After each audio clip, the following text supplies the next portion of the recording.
how's everybody doing? It's Paul from Magpie 24/7 back again. And fuck me, I've been working harder than an ugly stripper. It is Friday, and apologies, the preview, not on the normal surroundings. Just finished from being out in the van all day. I've not stopped. It has been absolutely manic. So I thought I'd grab the opportunity whilst I was out in the motor to do a quick preview for tomorrow's huge game against Brighton at St James's Park. Now, on paper, on the face of it, Newcastle United doing well. Raking up the points, shooting up the league, up to 14th in the league now. An opportunity to go undefeated in 8 against a Brighton team, not scoring goals, haven't scored in the last 3. No wins in the last couple of games as well. Missing Webster, we're led to believe, tomorrow, so missing a little bit. We've also stolen one there, other stalwarts in obviously Dan Burn. It all suggests on paper, and if you're looking at it, that it's going to be a Newcastle United victory, but we know with Newcastle nothing is ever too easy. But look, on the face of it, it should be 3 points. I'm hoping for a couple of goals tomorrow for Newcastle. I'll just add to that. But look, we haven't beaten them since we've came up along with them.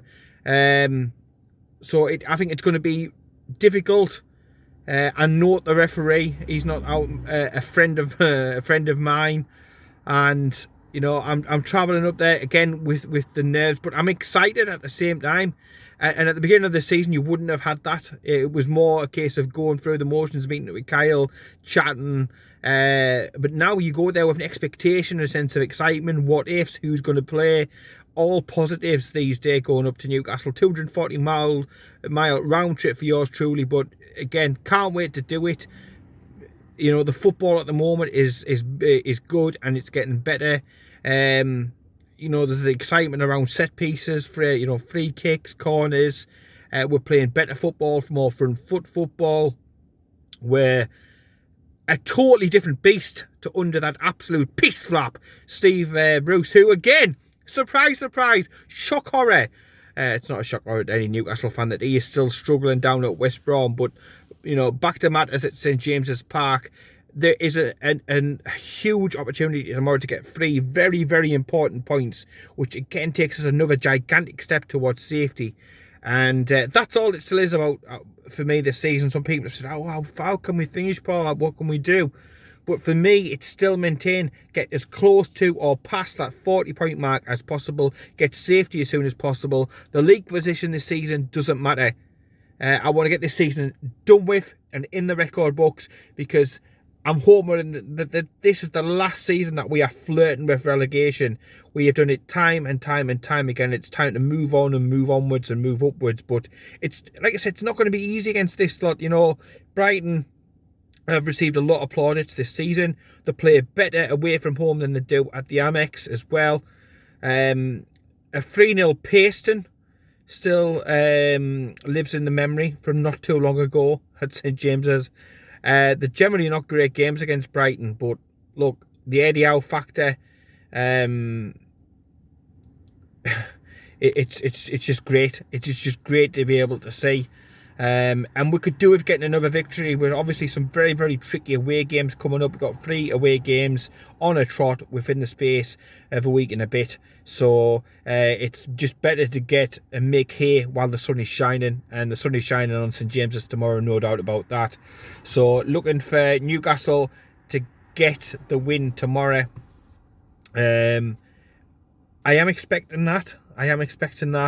Nothing would surprise us, but like I said, as soon as we get to 40 points, that's all what it is. If we were to finish, if somebody was to say to me now, look, you'll finish 4th bottom, but you'll definitely stay up, I'd snap your hand off, because that is what it's all about this season. Because realistically, where you're going to finish above pretty much where we are at the moment, it's all irrelevant. It's all about an exciting summer, rebuilding, rejuvenating the squad, and having a real go next season and seeing what we can achieve, whether it's a top half finish, whether it's for the new European competition, the Conference League, or can we get into the Europa? Can we push up? Can we do what a West Ham or a Wolves has done recently? And you've got to think that definitely that's got to be at least the target, hasn't it, moving forward? But like I touched on, Brighton are missing a few players. They are bang out of form. But that's probably the perfect recipe for them to come up to St James's, a ground that they do so well on historically. Normally get something out of. They'll be thinking, oh, happy days, some points, some relief, some, you know.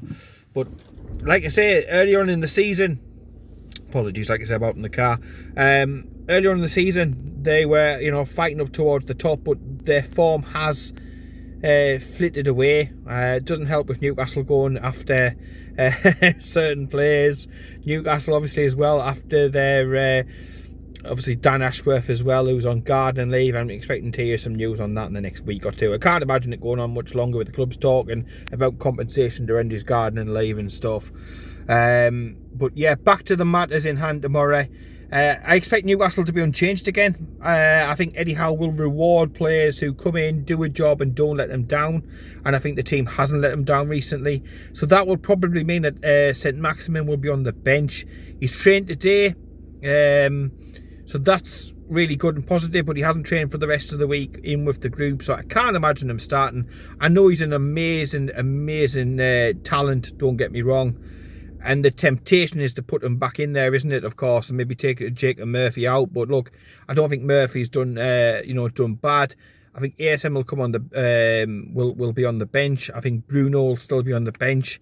And I know there's a clamour to see him start a game and stuff. But I think with just how well the team's been doing recently, the free kicks, the corners, the possession, the shots on target, the points gained, the goals scored, the positive momentum, I don't think Eddie Howe is wanting to rock the boat. So I can't see any changes to the starting personnel unless there is some major injury news, which he has absolutely done so well to conceal, which I don't think so. So, yeah, a strong bench tomorrow. You're going to see the likes of Jamal Lascelles still on the bench, Alan St Maximin on the bench, Bruno on the bench. So plenty of options for Eddie Howe to be able to change the game if he needs to be able to change it over. Obviously, we're still missing the likes of Callum Wilson, Ryan. It's been an hellacious week. Matt Ritchie, Callum Wilson. We're still missing a few players of longer term injuries and stuff. But yeah, can't imagine them changing it too much. Everybody's put a shift in, even Emil Kraft. And that just shows you that everybody is pulling in the right direction. Everybody is fighting for the cause. And no more than seeing Kieran Trippier make the trip down to Brentford last time out. I thought we were magnificent for an away performance. Spectacular. Went down there. We got the job done professionally. As a united force. Great to see. What wasn't great to see was Gabby Agbonlor flapping his little piss flaps, taking any sort of opportunity whatsoever to try and take a knock at Newcastle United with his little salty bastard agenda. But we're used to that, aren't we? We're used to that by now. We probably have to get used to it more, with more and more people sort of hating on us as we get more and more successful, and we start moving our way up the table. Interesting developments now, the likes of Spurs, Everton, Chelsea, supporters of those clubs as well, I've noticed, started talking about they wish they could have a Saudi Arabian takeover. The news about Chelsea obviously going for sale recently and stuff. Loved Amanda Staveley's comments about Newcastle and Chelsea over the last couple of days as well, just saying, look, there was only one club for us and it was Newcastle United, and our mission is to be the best, to be a global force. And it's so nice after so many years of Mike Ashley. Chelsea, if you're wanting new owners, there you go. Happy days. Lap it up. Enjoy yourself. He's a great businessman, I hear. Yeah, it's just amazing how all of these fans of these other clubs now need the money to push on, to bankroll the success that they've had. All of a sudden, yeah, they are happy to now be, they should sell Newcastle and buy Chelsea. Well, not too long ago, the thought of Saudi Arabia being involved in the Premier League repulsed most people. But all of a sudden, now because of their situations, their respective clubs, of course they'd love that now. So yeah, it just goes to show you the hypocrisy that still is out there. But lap it up, enjoy it, and I just hope that tomorrow at 5 o'clock we've got another 3 points Looking forward so much to seeing what War Flags have got planned. 3 sides of the stadium, that's the East Stand, the Milburn and the Gallagher end, all going to be part of the display, the biggest one that they've ever done.